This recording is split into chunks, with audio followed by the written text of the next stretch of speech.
This call is now being recorded. Good morning, all of you. Today we are discussing about the basis of market segmentation. The last day we are already discussed about the segmentation, market segmentation. Now we are going through the detailed part of basis of market segmentation or methods of segmentation. So first of all, we want to memorize what is market segmentation. The breaking down or building up of potential buyers into groups called market segments. നമ്മൾ കഴിഞ്ഞ ക്ലാസ്സിൽ പറഞ്ഞതാണ് ശരിക്കും segmentation എന്ന് പറഞ്ഞാൽ മൊത്തം total കസ്റ്റമേഴ്സിനെ ഓരോ ഗ്രൂപ്പാക്കി മാറ്റുന്നതിനെ കാറ്റഗറൈസ് ചെയ്യുന്നതിനെയാണ് സെഗ്മെന്റേഷൻ എന്ന് പറയും. അതിൽ ഓരോ പാർട്ടും ഓരോ സെഗ്മെന്റുകളാണ്. So breaking down or building up of potential buyers into groups, ഓരോ ഗ്രൂപ്പാക്കി മാറ്റും. ദെൻ ഇങ്ങനെ ഗ്രൂപ്പാക്കി മാറ്റുന്നതിൻ്റെ ബെനിഫിറ്റ്സ് എന്താണെന്ന് നമുക്കറിയാം. We can identify opportunities for new product development. Okay, so if you are started to or tries for new product development, we can identify the opportunities in front of our existing customers and for the new customers, whether there is an acceptance for our product, etc. Then it helps design marketing programs most effective for reaching homogeneous groups of buyers. So while we are developing the marketing programs for our product, it is beneficial for the homogeneous group of buyers. അപ്പോൾ നമ്മൾ കുറേ ആളുകളുണ്ടെങ്കിലും അവരൊക്കെ ഏത് ഗ്രൂപ്പിലാണെന്ന് നോക്കിയിട്ട് ആ ഗ്രൂപ്പിന് ഏറ്റവും ആപ്റ്റായ ഏറ്റവും സ്യൂട്ടായ രൂപത്തിലുള്ള മാർക്കറ്റിംഗ് പ്രോഗ്രാംസ് നമുക്ക് ഡെവലപ്പ് ചെയ്യാൻ പറ്റും. Then it improves allocation of marketing resources. നമുക്കൊരു ബെറ്റർ യൂട്ടിലൈസേഷൻ ഓഫ് റിസോഴ്സസ് നമുക്ക് ഉറപ്പുവരുത്താനായിട്ട് പറ്റും. So this are the sum of benefits of market segmentation. And the need for market segmentation. Marketing concept call for understanding customer and satisfying the needs better than the competition. Okay. അപ്പോൾ നമ്മൾ മറ്റുള്ള ആളുകളുടെ മറ്റുള്ള മാർക്കറ്റേഴ്സുമായിട്ട് compete ചെയ്യുക എന്നുള്ളതിലുപരിയായിട്ട് നമ്മുടെ real കസ്റ്റമേഴ്സിനെ നമുക്കറിയാൻ കഴിയും. അവരെ ഏറ്റവും നല്ല രൂപത്തിൽ സെർവ് ചെയ്തുകൊണ്ട് അവർക്ക് സാറ്റിസ്ഫാക്ഷൻ ഉറപ്പ് കൊടുക്കാൻ കഴിയും എന്നുള്ളതാണ് മാർക്കറ്റിംഗ് സെഗ്മെന്റേഷൻ്റെ, അല്ലെങ്കിൽ അതിന് വേണ്ടിയിട്ടാണ് നമ്മൾ മാർക്കറ്റിംഗ് സെഗ്മെന്റേഷൻ നടത്തുന്നത്. Then another one, different customers have different needs and it's rarely possible to satisfy all the customers by treating them alike. കാരണം മനുഷ്യനെ സംബന്ധിച്ചിടത്തോളം, കസ്റ്റമേഴ്സിനെ സംബന്ധിച്ചിടത്തോളം എല്ലാ ആളും മനുഷ്യരൊക്കെ ഡിഫറെൻ്റ് ആണ്, വ്യത്യസ്ത സ്വഭാവമുള്ള ആളുകളാണ്. അപ്പോൾ ഈ കസ്റ്റമേഴ്സിനും അത് ബാധകമാണ്. കസ്റ്റമേഴ്സൊക്കെ പല സ്ഥലത്തുള്ള ആളുകൾ, പല ആവശ്യങ്ങളായിരിക്കും, പലതരത്തിലുള്ള ടേസ്റ്റ് ആയിരിക്കും, പലതരത്തിലുള്ള ഇൻട്രസ്റ്റ് ആയിരിക്കും ഇവർക്കൊക്കെ ഉണ്ടാവും. അപ്പോൾ എല്ലാ ആളുകളും ഒരുപോലെ കണ്ട് ഒരേ പ്രവർത്തനത്തിലൂടെ എല്ലാവരും ഒരുപോലെ സാറ്റിസ്ഫൈഡ് ആകുമെന്ന് പറഞ്ഞാൽ it is impossible. So there is A need for segmentation, marketing segmentation. Ani, what is the difference between mass market and target market? എന്താണ് ഈ മാസ് മാർക്കറ്റും ടാർഗറ്റ് മാർക്കറ്റും തമ്മിലുള്ള വ്യത്യാസം എന്ത്? Mass market refers to treatment of market as a homogeneous group and offering the same market mix to all customers. ഈ mass market എന്ന് പറഞ്ഞാൽ മാസ് ആയിട്ട് എന്ന് പറഞ്ഞാൽ എല്ലാവരും കൂടെ ഒരേ രൂപത്തിൽ കാണുന്നതിനെയാണ് മാസ് മാർക്കറ്റ് എന്ന് പറയുന്നത്. So treatment of the market homogeneous group. മൊത്തം മാർക്കറ്റിനെ നമ്മളൊരു ഹോമോജീനസ് ഒറ്റ ഗ്രൂപ്പായിട്ട് ഒരേ സ്വഭാവത്തിലുള്ള ഒരു ഗ്രൂപ്പായിട്ട് നമ്മൾ കാണും. And offering the same marketing mix, offering the same marketing strategies, same marketing programmes to all the customers. എല്ലാ ആളുകളെയും ഒരുപോലെ കണ്ട് ഒരുപോലുള്ള മാർക്കറ്റിംഗ് പ്രോഗ്രാംസ് നമ്മൾ ചെയ്യുന്നതിനാണ് ശരിക്കും മാസ് മാർക്കറ്റ് അല്ലെങ്കിൽ മാസ് മാർക്കറ്റിംഗ് എന്നൊക്കെ പറയും. എന്നാൽ target market on the other hand recognises the diversity of the customers and does not try to please all of them with the same offering. എന്നാൽ target marketing എന്ന് പറഞ്ഞാൽ നേരത്തെ പറഞ്ഞ mass മാർക്കറ്റിംഗായിട്ട് ഒരുപാട് വ്യത്യാസമുണ്ട്. ഇവിടെ വ്യത്യസ്തമായ കസ്റ്റമേഴ്സ് ആണ്, അവരെ നമ്മൾ വ്യത്യസ്തയോട് കൂടി തന്നെ കാണും, വ്യത്യസ്തമായ കാറ്റഗറൈസേഷൻ നടത്തും. എന്നിട്ട് ആ ഓരോ ഗ്രൂപ്പിലുള്ള ആളുകൾക്ക് അതാത് ഗ്രൂപ്പിന് നമ്മൾ ഓരോ ഓഫറുകൾ നൽകുകയാണ് ചെയ്യുന്നത്. അപ്പം നമ്മളൊരു മാർക്കറ്റിംഗ് സെഗ്മെന്റ് എന്തൊക്കെയാണ് നമ്മൾ അതിൻ്റെ റിക്വയർമെന്റ്സ് ആയിട്ട് കാണേണ്ടതുണ്ട്? മാർക്കറ്റിംഗ് സെഗ്മെന്റേഷൻ നമ്മൾ നടത്തുമ്പോൾ അതിൽ ശ്രദ്ധിക്കേണ്ട കാര്യങ്ങൾ എന്താണ്? ഒന്ന്, ഐഡന്റിഫയബിൾ. ഓക്കെ, ഐഡന്റിഫയബിൾ എന്നാണ്. ഓക്കെ, ഐഡന്റിഫയബിൾ നമുക്ക്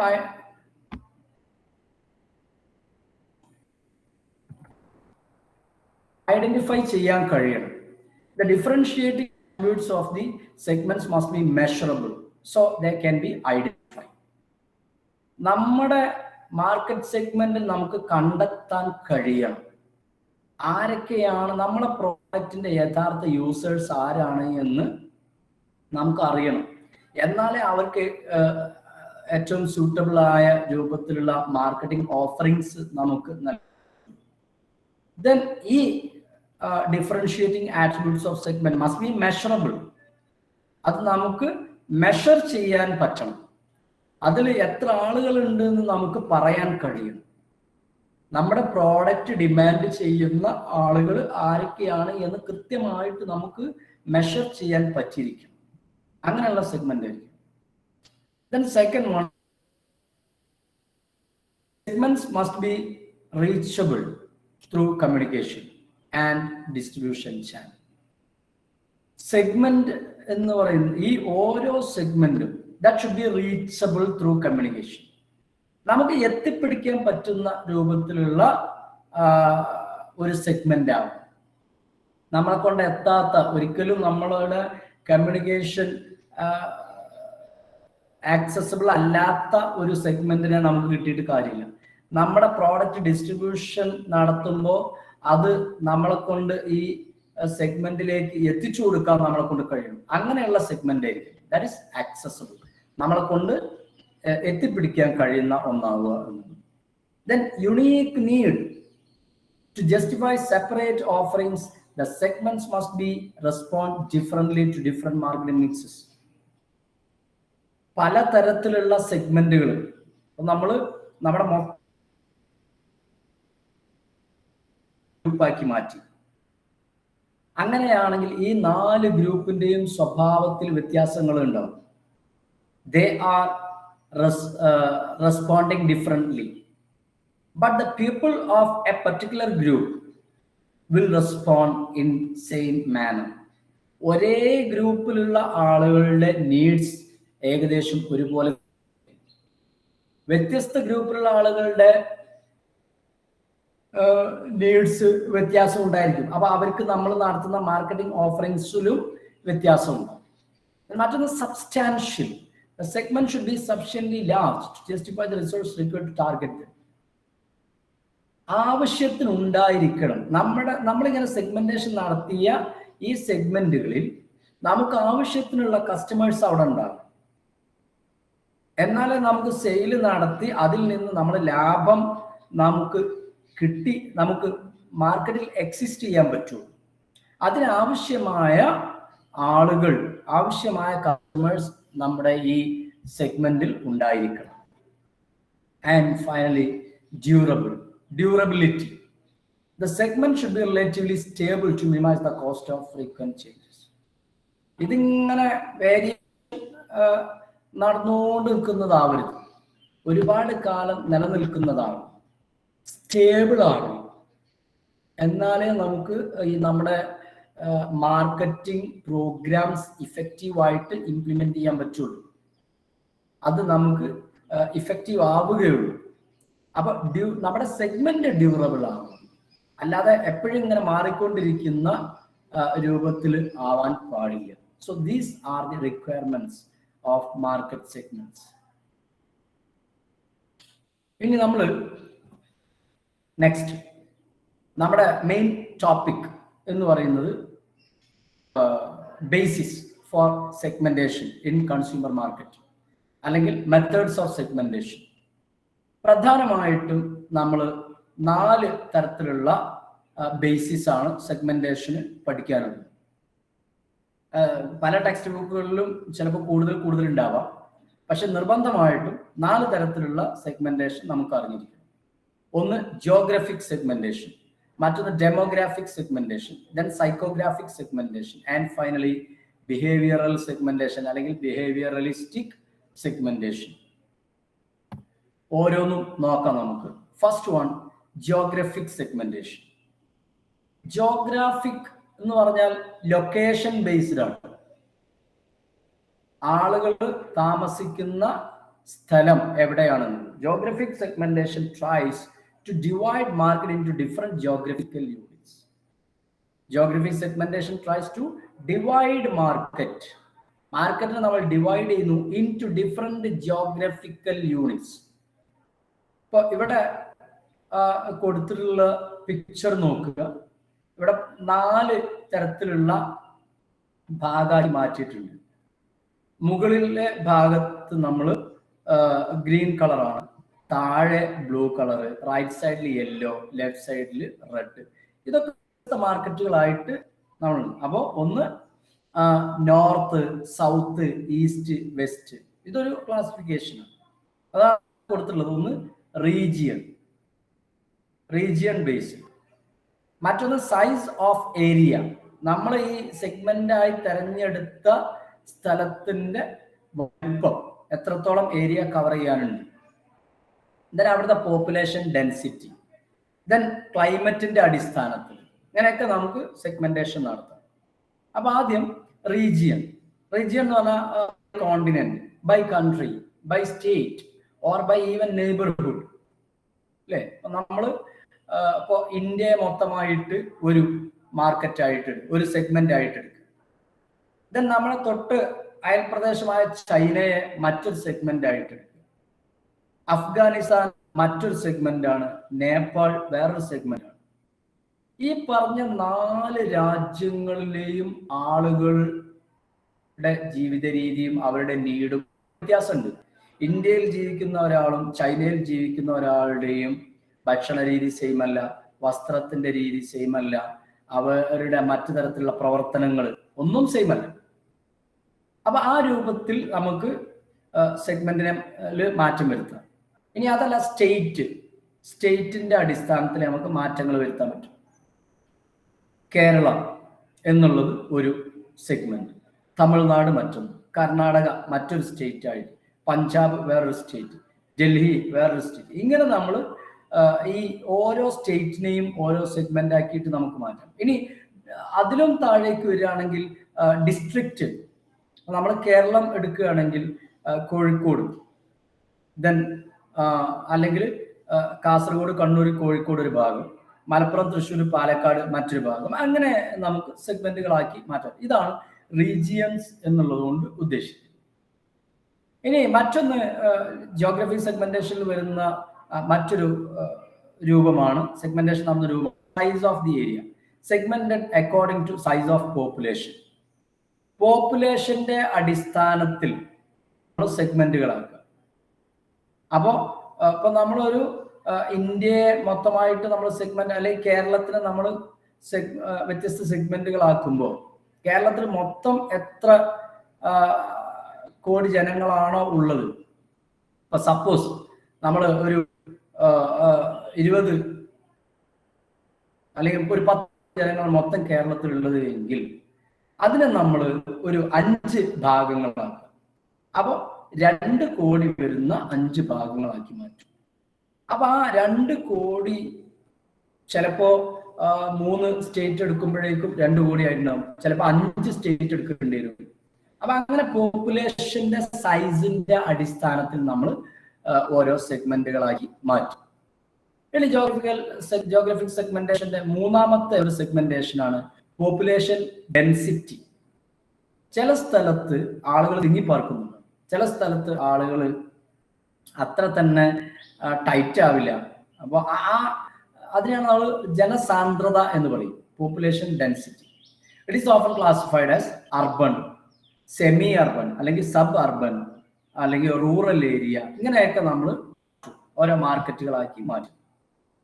ദെൻ അവസാനമായിട്ടുള്ള ഒന്നാണ് ക്ലൈമറ്റ്. ജിയോഗ്രഫിക് സെഗ്മെന്റേഷന്റെ മറ്റൊരു ബേസിസ് ആണ് ക്ലൈമറ്റിന്റെ അടിസ്ഥാനത്തിൽ മാർക്കറ്റിനെ നമുക്ക് കാറ്റഗറൈസ് ചെയ്യാൻ പറ്റും according to weather patterns common to certain geographic regions. അല്ലെ, ഓരോ ക്ലൈമറ്റിന്റെ അടിസ്ഥാനത്തിൽ തണുപ്പുള്ള സമയം ഉണ്ടാവും. അപ്പോൾ ഓരോ സമയത്ത് തണുപ്പുള്ള പ്രദേശങ്ങൾ നമ്മൾ എടുക്കുകയാണെങ്കിൽ അവിടെയുള്ള ആളുകൾ, ഇപ്പോൾ ഒരു ഉദാഹരണം പറയുകയാണെങ്കിൽ തമിഴ്നാട് ശരിക്ക് ചൂട് കൂടുതലുള്ള ഒരു പ്രദേശം, എന്നാൽ അതേസമയം നമ്മളിപ്പോൾ ഒരു ഹിമാചൽ പ്രദേശ് തണുപ്പ് കൂടുതലുള്ള സ്ഥലം, കാശ്മീർ തണുപ്പ് കൂടുതലുള്ള സ്ഥലമാണ്. അപ്പോൾ ഈ തരത്തിൽ ക്ലൈമറ്റിന്റെ അടിസ്ഥാനത്തിൽ നമ്മുടെ സെഗ്മെന്റേഷൻ നമ്മൾ നടത്തും. അപ്പം ഈ നേരത്തെ നമ്മൾ തമിഴ്നാടുള്ള ആളുകൾക്ക് ആവശ്യമായ അതേ പ്രോഡക്റ്റുകളല്ല കാശ്മീരിലുള്ള ആളുകൾക്ക് ആവശ്യമുള്ളൂ. അവരുടെ വെതർ കണ്ടീഷൻ, ക്ലൈമറ്റ് വ്യത്യാസമുണ്ട്, അതിനനുസരിച്ച് അവർ ഉപയോഗിക്കുന്ന ഭക്ഷണത്തിൽ വ്യത്യാസമുണ്ട്, അവിടുത്തെ കൃഷിയിൽ വ്യത്യാസമുണ്ട്, അവർ ഉപയോഗിക്കുന്ന ഡ്രസ്സിൽ പോലും വ്യത്യാസങ്ങൾ. അപ്പൊ അവരുടെ ആവശ്യങ്ങളിൽ മാറ്റം ഉണ്ട് എന്നർത്ഥം. So these are the Geographic segmentation. ഇനി രണ്ടാമത്തെ സെഗ്മെന്റേഷൻ ആണ്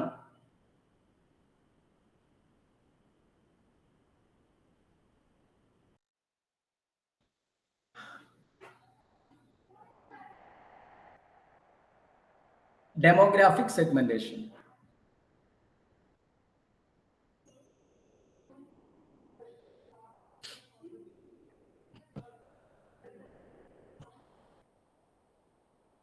ഇവിടെ demographic segmentation consists of dividing the market into groups based on variables.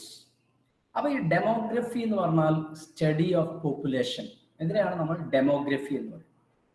അപ്പൊ നേരത്തെ ജിയോഗ്രാഫിക് സെഗ്മെന്റേഷൻ, ജിയോഗ്രഫിക്കൽ ലൊക്കേഷൻ, സ്ഥലം, അല്ലെ, ഒരു ഏരിയ ബേസ്ഡ് ആയിട്ടുള്ള ക്ലാസിഫിക്കേഷൻ. എന്നാൽ ഇവിടെ നമ്മൾ ആളുകളുടെ സ്വഭാവത്തിന്റെ അടിസ്ഥാനത്തിൽ അല്ലെങ്കിൽ ആ പോപ്പുലേഷന്റെ അടിസ്ഥാനത്തിലാണ് നമ്മൾ സെഗ്മെന്റേഷൻ നടത്തുന്നത്. അപ്പൊ അതിൽ വരുന്ന ഡെമോഗ്രാഫിക് സെഗ്മെന്റേഷൻ വരുന്ന ഓരോ ബേസ് ആണ്, based on age, gender, income, social class, life style. Okay, ഇതിന്റെയൊക്കെ അടിസ്ഥാനത്തിൽ നമുക്ക് എന്ത് ചെയ്യാൻ പറ്റും, ഈ മാർക്കറ്റിനെ ഓരോ സെഗ്മെന്റുകൾ തിരിക്കാനായിട്ട് പറ്റും. അതാണ് നമ്മൾ ഡെമോഗ്രാഫിക് സെഗ്മെന്റേഷൻ എന്നുള്ളത് കൊണ്ട് ഉദ്ദേശിക്കുന്നത്. ഏജ്, അതുപോലെ എന്താ പറയുക, ഇൻകം പോലുള്ള കാര്യങ്ങൾ, gender, social class, life style. അപ്പോൾ ഇതിൻ്റെയൊക്കെ അടിസ്ഥാനത്തിലാണ് നമ്മൾ സെഗ്മെന്റേഷൻ നടത്തുന്നത്. അതിൽ ഓരോന്നും ഏജ് പ്രായം, വയസ്സ്. So product differently to meet the wants of different age group. ഒരു മാർക്കറ്റിനെ സംബന്ധിച്ചിടത്തോളം അവിടെ പല ഏജ് ഗ്രൂപ്പിലുള്ള ആളുകളുണ്ടാവും. ഓരോ ഏജ് ഗ്രൂപ്പിന്റെയും നീഡ് വ്യത്യാസമുണ്ട്. Good examples include the marketing of tooth paste, contrast the branding of tooth paste for children and adult, and toys with many age based segments. അപ്പൊ ഓരോ ആളുകൾക്കും ഇപ്പൊ ഇവിടെ പറയുന്നത് ടൂത്ത് പേസ്റ്റിന്റെ എക്സാമ്പിൾസ് ആണ്. ഇപ്പൊ നമ്മൾ മുന്നത്തെ ക്ലാസ്സിലൊക്കെ പറഞ്ഞ പോലെ ഇപ്പോൾ ഹോർലിക്സ് നമ്മളൊരു പ്രോഡക്റ്റ് എടുക്കുകയാണെങ്കിൽ നമുക്ക് കാണാൻ പറ്റും. ഹോർലിക്സ് നമ്മൾ ഒന്ന് ഹോർലിക്സ് എന്നുള്ള രൂപത്തിൽ പറയും, പിന്നെ ഇപ്പോ പറയുന്ന മദർ ഹോർലിക്സ് വേറെ വരുന്നുണ്ട്, അല്ലെ. അമ്മമാര് എന്ന് പറഞ്ഞാൽ ചെറിയ പാല് കൂട്ടുന്ന അമ്മമാർക്ക് മാത്രം കോൺസെൻട്രേറ്റ് ചെയ്ത് അവരെ അതൊരു മാർക്കറ്റ് ആക്കിയിട്ടെടുക്കുക. അതുപോലെ ജൂനിയർ ഹോർലിക്സ് എന്ന് പറഞ്ഞാൽ കുട്ടികൾക്കുള്ള പ്രോഡക്റ്റ്, ചെറിയ കുട്ടികൾക്ക് ജൂനിയർ ഹോർലിക്സ്. അപ്പൊ കുട്ടികൾക്ക് മാത്രം ഉദ്ദേശിച്ചുകൊണ്ട് ആ ഒരു വിഭാഗത്തെ മാത്രം ഉദ്ദേശിച്ചുകൊണ്ട് ഇങ്ങനെ നമ്മൾ ഏജിന്റെ അടിസ്ഥാനത്തെ ക്ലാസിഫിക്കേഷൻ ആണ് അവിടെ ഉദ്ദേശിച്ചത്. അതുപോലെ ഡെമോഗ്രാഫിക് സെഗ്മെന്റേഷനിലെ രണ്ടാമത്തെ ബേസ് ആണ് ജെൻഡർ പല രൂപത്തിലുണ്ട്, അല്ലെ. അതുപോലെ ട്രാൻസ്ജെൻഡർ, ഒക്കെ ഉണ്ട്. അപ്പൊ gender segmentation is widely used in consumer marketing. The best example include clothing. നമ്മൾ ഡ്രസ്സ് നമ്മൾ എടുക്കുകയാണെങ്കിൽ സാധാരണ ട്രാൻസ്ജെൻഡേഴ്സിനെ നമ്മൾ ഒഴിവാക്കുകയാണ് എന്നുണ്ടെങ്കിൽ അവിടെ മെയിൽ ഫീമെയിൽ നമ്മൾ കൂടുതലായിട്ടും അവരുടെ ഡ്രസ്സിങ് നമുക്ക് കാണാൻ പറ്റും, വളരെ വ്യത്യാസത്തോടു കൂടിയാണ്. അതുപോലെ ഹെയർ ഡ്രസ്സിങ് ആണെങ്കിലും വ്യത്യാസമുണ്ട്. ദെൻ മാഗസിൻസ്, ഓക്കെ, മാഗസിൻസ് അവർ ഉപയോഗിക്കുന്ന ട്രാൻസ്ജെൻഡേഴ്സ് ആണെങ്കിൽ ഉപയോഗിക്കുന്ന മാഗസിൻസ് ഒക്കെ വ്യത്യാസമുണ്ട്. അതുപോലെ ടോയ്ലറ്ററി ഫെസിലിറ്റീസ് ആൻഡ് കോസ്മെറ്റിക്സ്. അപ്പം മെയിൽ ഫീമെയിൽ എന്നുള്ള ഒരു കാറ്റഗറൈസേഷൻ വരുമ്പോൾ തന്നെ അവിടെ അവർക്ക് ആവശ്യമുള്ള പ്രോഡക്റ്റ്, അതിൻ്റെ നേച്ചർ, അതിൻ്റെ ക്വാണ്ടിറ്റി, ടൈപ്പ്, ഇതിലൊക്കെ കൃത്യമായിട്ട് ഡിഫറൻസ് നമുക്ക് ജെൻഡർ ക്ലാസിഫിക്കേഷനിൽ നമുക്ക് കാണാനായിട്ട് പറ്റും. ഇനി ഡെമോഗ്രാഫിക് സെക്ഷനിലെ മറ്റൊരു ഭാഗമാണ് ഇൻകം. ഈ ആളുകളുടെ വരുമാനം, എത്രത്തോളം ഇൻകം ഉണ്ട്. ഇൻകം കൂടുതലുള്ളവരുണ്ടാവും, ഇൻകം കുറവുള്ളവരും ഉണ്ടാവും. വളരെയധികം ഫിനാൻഷ്യൽ കപ്പാസിറ്റി ഉള്ളവരും തീരെ ഫിനാൻഷ്യൽ കപ്പാസിറ്റി ഇല്ലാതെ, ഇവരെല്ലാവർക്കും ഒരേ അല്ല നമ്മൾ. Many companies target affluent consumers with luxury goods and convenience services. Good example include Cuts Bank, Mart and Chandon Champagne, and Elegant Resorts, an upmarket travel company. ഇത് ഇപ്പം നമ്മൾ ഇതിൽ ഇവിടെ പറഞ്ഞ എക്സാമ്പിൾസ് നമ്മൾ ഒഴിവാക്കിയിട്ട് ഇപ്പോൾ ഒരു കാറ് നമ്മൾ എടുക്കണം. ഇപ്പം നാനോ കാർ ഉണ്ട്, അതുപോലെ മെഴ്സിഡസ് ബെൻസ്. ഈ നമ്മൾ യാത്രക്ക് ഉപയോഗിക്കുന്നതാണ്. ലക്ഷറിയസ് ആയിട്ടുള്ള ഒരു പ്രോഡക്റ്റ് അല്ല ശരിക്കും നാനോ കാർ. കാറ് മിക്ക വീടുകൾക്കും ആവശ്യമുണ്ട്, മിക്ക വീടുകളിലും ഉണ്ടാവാനും സാധ്യതയുണ്ട്. പക്ഷെ നാനോ കാർ എന്നുള്ള ഇൻകം കുറഞ്ഞ, എന്നാൽ കാറ് വേണം എന്ന് ആഗ്രഹിക്കുന്ന ആളുകളെ ഉദ്ദേശിച്ചിട്ട് ടാറ്റ കമ്പനി ഇറക്കിയിട്ടുള്ളതാണ് നാനോ കാർ. എന്നാൽ മെഴ്സിഡസ് ബെൻസ് എന്നുള്ളത് ഹൈ ഇൻകം ഗ്രൂപ്പിലുള്ള ആളുകളെ ഉദ്ദേശിച്ചുകൊണ്ട്, അല്ലെ ലക്ഷറിയസ് ലൈഫ് സ്റ്റൈല് ആരാണോ ഇഷ്ടപ്പെടുന്നത് അവരെ ഉദ്ദേശിച്ചിട്ടുള്ളതാണ് മെഴ്സിഡസ് ബെൻസ്. അപ്പൊ ആ തരത്തില് ഇൻകം ബേസ്ഡ് ആയിട്ടുള്ള. ഇനി മറ്റൊന്നാണ് social class. Consumers perceived social class influences their preference for cars, clothes, home furnishings, leisure activities and other products and services. നമ്മൾ നേരത്തെ ഇൻകം പറഞ്ഞ പോലെ തന്നെ മറ്റൊന്നാണ് സോഷ്യൽ ക്ലാസ്, നമ്മുടെ സ്റ്റാറ്റസ്, സോഷ്യൽ സ്റ്റാറ്റസ്. ഇപ്പൊ നമ്മൾ ഹൈ ഇൻകം ഗ്രൂപ്പിലുള്ള ആളുകളാണെങ്കിൽ, അല്ലെങ്കിൽ ഇൻകം ഗ്രൂപ്പ് ഒഴിവാക്കിയിട്ട് നല്ല സ്റ്റാറ്റസ്, സോഷ്യലി നല്ല ഉയർന്ന സ്റ്റാറ്റസിലുള്ള ഇമേജിലുള്ള ആളുകളാണെന്നുണ്ടെങ്കിൽ മിക്കപ്പോഴും ചിലപ്പോൾ ബ്രാൻഡഡ് ആയിട്ടുള്ള ഗുഡ്സ് മാത്രം ഉപയോഗിക്കുന്നവര്. അത് അവരുടെ ചപ്പലിന്റെ കാര്യത്തിലാണെങ്കിലും ഡ്രസ്സിന്റെ കാര്യത്തിലാണെങ്കിലും അവർ വാങ്ങുന്ന ഏത് പ്രോഡക്റ്റിന്റെ കാര്യത്തിൽ അവർ ചിലപ്പോൾ ബ്രാൻഡഡ് ആയിട്ടുള്ളത് മാത്രം എന്ന് പറഞ്ഞാൽ വളരെ താഴെ ലെവലിൽ ജീവിക്കുന്ന ആളുകൾ വാങ്ങുന്ന അതേ ഗുഡ്സ് ആയിരിക്കണം എന്നില്ല അവർ വാങ്ങുന്നു. കുറച്ചും കൂടെ ഹൈ സ്റ്റാൻഡേർഡ് ഫീൽ ചെയ്യുന്ന തരത്തിലുള്ള ഗുഡ്സ് അല്ല, അതാണ് സോഷ്യൽ ക്ലാസ്. അതുപോലെ ഈ ഡെമോഗ്രാഫിക് സെഗ്മെന്റേഷനിൽ വരുന്ന മറ്റൊരു ബേസ് ആണ് ലൈഫ് സ്റ്റൈൽ. ആളുകളുടെ ലൈഫ് സ്റ്റൈൽ വ്യത്യാസവും, എല്ലാവരുടെയും ലൈഫ് സ്റ്റൈൽ സെയിം ആണ്. So marketers are increasingly interested in the effect of consumer lifestyle on demand. Unfortunately, there are many different lifestyle categorization systems, many of them designed by advertising and marketing agencies as a way of winning new marketing plans and campaigns. അപ്പോൾ ഇവിടെ life style ഓരോരുത്തരുടെയും വ്യത്യാസമുണ്ട് എന്നർത്ഥം. എന്ന് പറഞ്ഞാൽ ഇപ്പൊ നമ്മളൊരു age പ്രായത്തിലുള്ള ഒരാൾ, അയാളുടെ അതേ ലൈഫ് സ്റ്റൈൽ അല്ല ശരിക്ക് ഒരു ഓൾഡ് ഏജിലുള്ള ഒരു വ്യക്തിക്ക് ഉണ്ടാവും. അവരുടെ ലൈഫ് സ്റ്റൈലിനനുസരിച്ച് ട്രെൻഡി ആയിട്ടുള്ള ഗുഡ്സ് വാങ്ങുന്ന ആൾ, ലേറ്റസ്റ്റ് എന്താ പറയാ, ലേറ്റസ്റ്റ് പ്രോഡക്റ്റുകൾ മാത്രം ഉപയോഗിക്കുന്ന ആളുകളുണ്ട്. ന്യൂ ജനറേഷൻ ആയിട്ടുള്ള ആളുകൾ.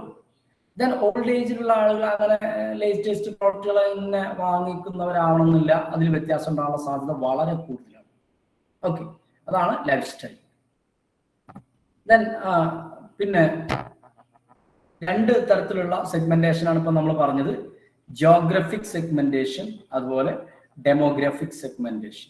ജിയോഗ്രഫിക് സെഗ്മെന്റേഷൻ നമ്മൾ കുറെ റീജിയൻ അതുപോലെ സൈസ് ഓഫ് പോപ്പുലേഷൻ ഡെൻസിറ്റിയും കാര്യങ്ങളും ഒക്കെ പറഞ്ഞു. അതിനുശേഷം നമ്മൾ ഡെമോഗ്രാഫിക് സെഗ്മെന്റേഷൻ പറഞ്ഞു. ഡെമോഗ്രാഫിക് സെഗ്മെന്റേഷനിൽ നമ്മൾ ഏജ്, ഇൻകം പോലുള്ള സോഷ്യൽ ക്ലാസ് പോലുള്ള കാര്യങ്ങളൊക്കെ. ഇനി മൂന്നാമത്തെ സെഗ്മെന്റേഷൻ ആണ് സൈക്കോഗ്രാഫിക് സെഗ്മെന്റേഷൻ. ശരിക്കും ശ്രദ്ധിക്കുക. Psychographic segmentation groups customers according to their lifestyle, interest and opinion. Surveys are one tool for measuring lifestyle. അപ്പോൾ അവരുടെ ലൈഫ് സ്റ്റൈലിനനുസരിച്ചാണ് നമ്മൾ സെഗ്മെന്റേഷൻ നടത്തുന്നത്. ഇവിടെ സൈക്കോഗ്രാഫിക് സെഗ്മെന്റേഷനിൽ നടത്തുന്നത് എന്ത് ഓഫീസ് സ്റ്റെപ്പ് വരികയാണ്. അപ്പൊ അവിടെ അതിൽ ആക്ടിവിറ്റീസ് ഉണ്ടായിരിക്കും, പലതരത്തിലുള്ള ആക്ടിവിറ്റീസ്. അപ്പോൾ ലൈഫ് അനുസരിച്ചാണ് ഓരോരുത്തരും അവരുടെ ആക്ടിവിറ്റീസിൽ എൻഗേജ്ഡ് ആയിട്ടുണ്ടാവും. അതുപോലെ ഇൻട്രസ്റ്റ്, ഓരോരുത്തരുടെയും ഇൻട്രസ്റ്റിൽ വ്യത്യാസം ഉണ്ടാവും. അവരുടെ ലൈഫ് സ്റ്റൈൽ ഏത് രൂപത്തിലാണോ അതനുസരിച്ചാണ് അവരുടെ ഇൻട്രസ്റ്റ് ഉണ്ടായിരിക്കുക, അതിൽ വ്യത്യാസമുണ്ട്. മറ്റൊന്ന് ഒപ്പീനിയൻ, ഓരോരുത്തരുടെയും ഒപ്പീനിയൻസ്. ദെൻ വാല്യൂസ് എന്ന് പറഞ്ഞാൽ എല്ലാവർക്കും ഒരേ വാല്യൂസ് തന്നെ ആവണമെന്നില്ല. ഒരേ പ്രൈസ് കൊടുത്ത് വാങ്ങുന്ന പ്രോഡക്റ്റിന് വ്യത്യസ്ത വാല്യൂസ് ആണ് ഉണ്ടാവുക, പെർസീവ്ഡ് വാല്യൂസ് നമ്മൾ മുറിച്ചു കഴിഞ്ഞത്. അപ്പൊ ഇതിന്റെയൊക്കെ ബേസിൽ നമ്മൾ സെഗ്മെന്റേഷൻ നടത്തുന്നതാണ് സൈക്കോഗ്രാഫിക് സെഗ്മെന്റേഷൻ.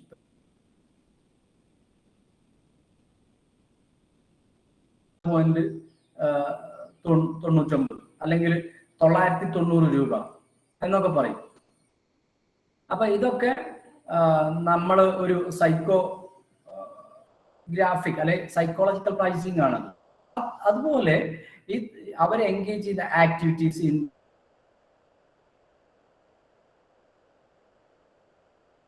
സൈക്കോഗ്രാഫിക്, അവരുടെ സൈക്കോളജിയുമായി ബന്ധപ്പെട്ട കാര്യങ്ങൾ. അത് എല്ലാവർക്കും സെയിം അല്ല, തീർച്ചയായിട്ടും ഓരോരുത്തർക്കും അതിൽ വ്യത്യാസം ഉണ്ടായിരിക്കും.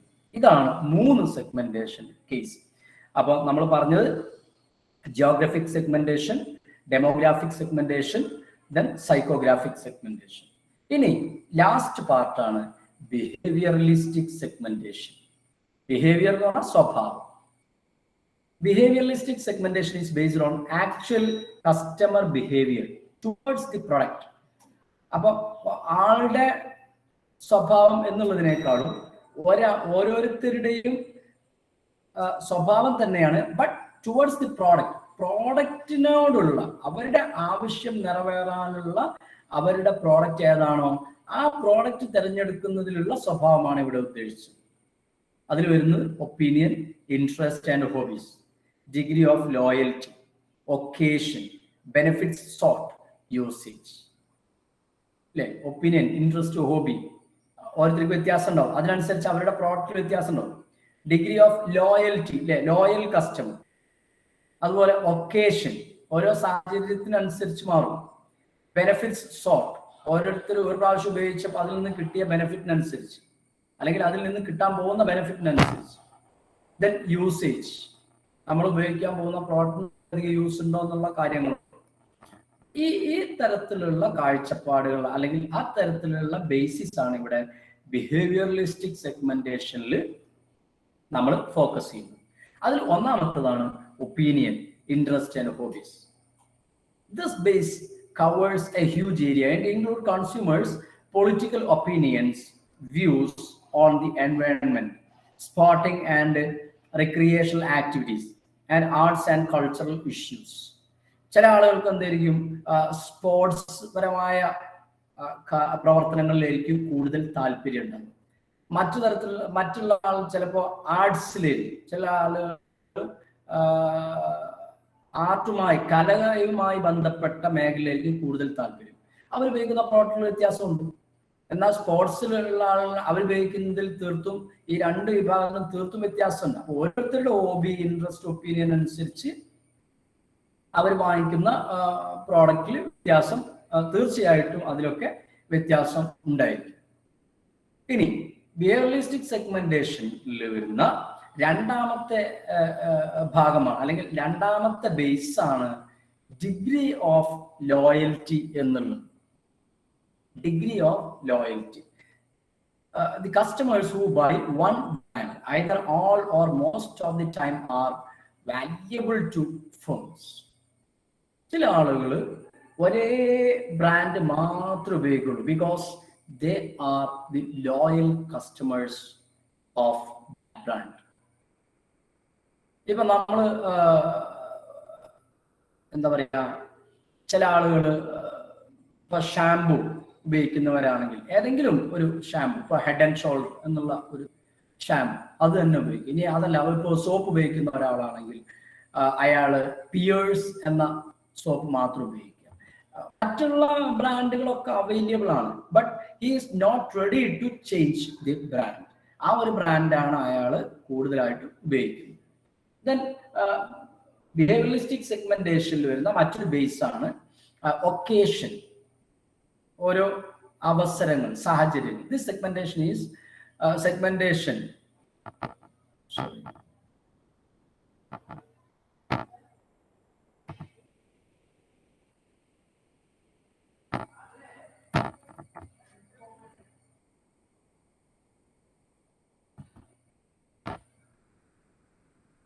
Okay. This segmentation. Okay.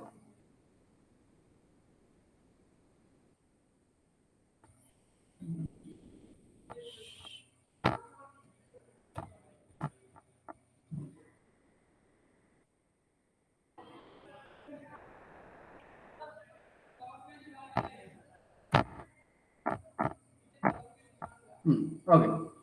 അപ്പോൾ ഇവിടെ ഒക്കേഷൻ എന്ന് പറയുന്നത് this segment on the basis of when A product is purchased or consumed.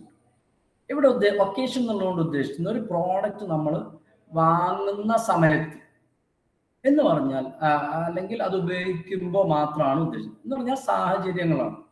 ഇപ്പോ നമ്മളൊക്കെ ഡ്രസ്സ് വാങ്ങുന്നു, ഓരോ സാഹചര്യങ്ങളുണ്ട്. ഇപ്പൊ ബർത്ത്ഡേ പാർട്ടിക്ക് വേണ്ടിയിട്ട് നമ്മൾ വാങ്ങുന്നത്, അതുപോലെ കല്യാണ പരിപാടികൾക്ക് വേണ്ടിയിട്ട് നമ്മൾ ഉപയോഗിക്കുന്ന ഡ്രസ്സ് വ്യത്യാസം.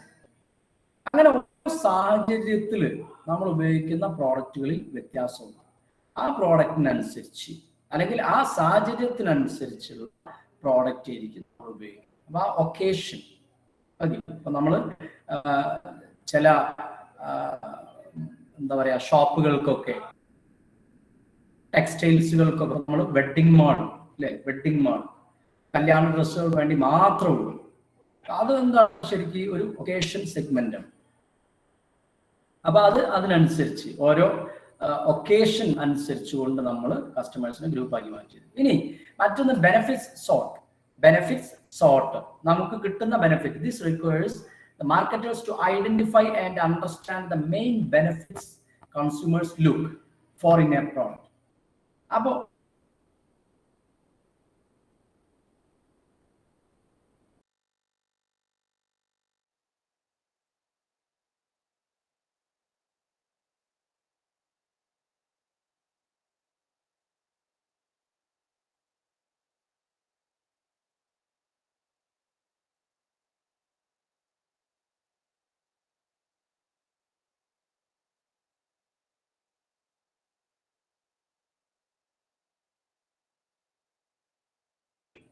then durability, ഇതൊക്കെ അതിൽ നിന്നുള്ള ബെനിഫിറ്റ്സ് ആണ്.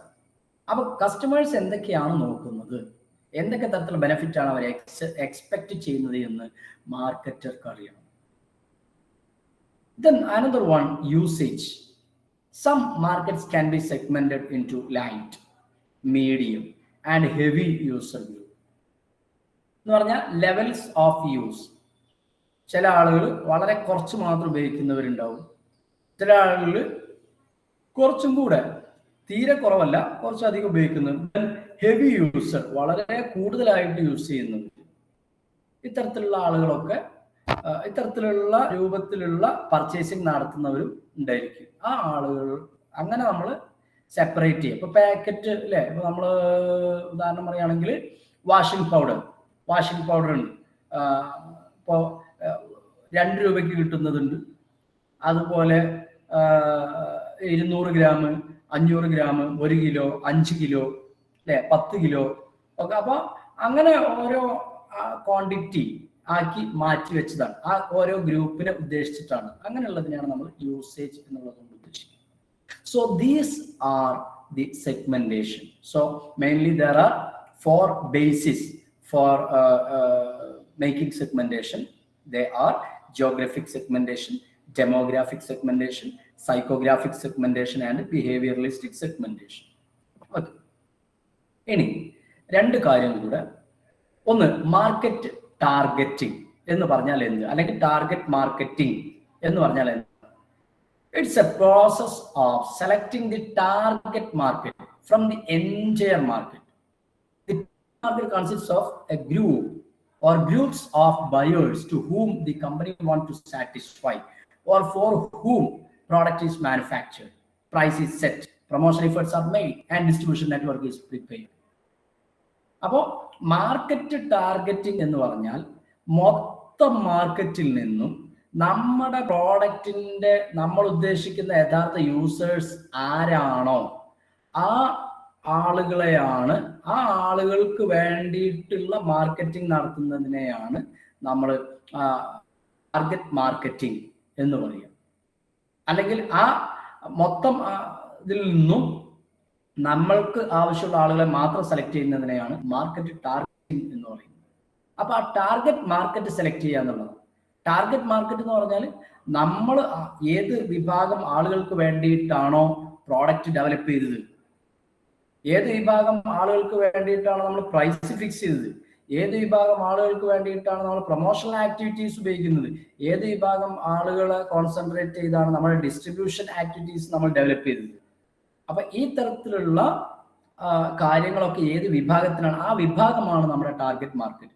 ആ ടാർഗറ്റ് മാർക്കറ്റിനെ സെലക്ട് ചെയ്യുന്ന പ്രോസസ്സാണ് മാർക്കറ്റ് ടാർഗറ്റിംഗ് എന്നുള്ളത്. Okay. So target market is a group of customers at whom the entire marketing efforts are directed. It's a specific group of buyers on whose needs and wants a company focus its marketing effort.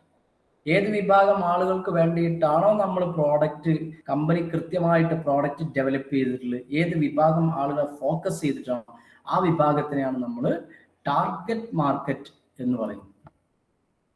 Okay. അപ്പോൾ ഇതൊക്കെയാണ് segmentation എന്നുള്ള ഭാഗത്ത് നമുക്ക് പഠിക്കാനുള്ളത്. അപ്പോൾ കാര്യങ്ങളൊക്കെ മനസ്സിലായി എന്ന് വിചാരിക്കുന്നു. Okay, thank you.